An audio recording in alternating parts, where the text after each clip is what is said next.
আজ রাজ্য জুড়ে যথাযোগ্য মর্যাদার সঙ্গে পালিত হলো পুলিশ দিবস। মুর্শিদাবাদের ডোমকলেও দেখা গেল উৎসব মুখর পরিবেশে এই বিশেষ দিনটি পালিত হতে।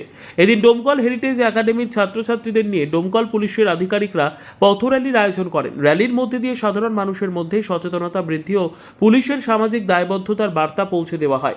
আইন শৃঙ্খলা রক্ষাকারী বাহিনীর অক্লান্ত পরিশ্রম ও আত্মত্যাগের প্রতি কৃতজ্ঞতা জানাতেই প্রতি বছর পালিত হয় এই দিন।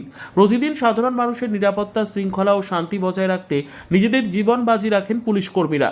আতঙ্ক, অপরাধ, দুর্যোগ কিংবা যে কোনো বিপদের সময় সাধারণ মানুষের পাশে দাঁড়ান তারা। কখনো জনতার চোখে কঠোর আইন রক্ষক, আবার কখনো বন্ধুর মতো সহায়ক। এই দুই দিক মিলিয়েই গড়ে ওঠে পুলিশের প্রকৃত রূপ। পুলিশ দিবসের মূল বার্তা হলো, পুলিশ কেবল আইন রক্ষাকারী নন, তিনি সমাজের অভিভাবকও। এই বাহিনীর সাহস, কর্তব্যনিষ্ঠা ও নিরলস সেবাকে সম্মান জানিয়ে আজকের দিনটি পালিত হলো রাজ্য জুড়ে। এডিপি বাংলা, খবরের দুনিয়ায় সবার আগে। হ্যালো, কেন কি আমরা দেখতে পাচ্ছি তোমাদের বয়সী ছেলেমেয়েরা প্রতিনিয়ত বিভিন্ন রকম ফাঁদে পড়ে যাচ্ছে। তারা বুঝতেও পারছে না তারা নিজেদের অজান্তে কি করা উচিত, কি করা উচিত না, কি করলে কি হয়, এই ব্যাপারে আমরা অল্প সময়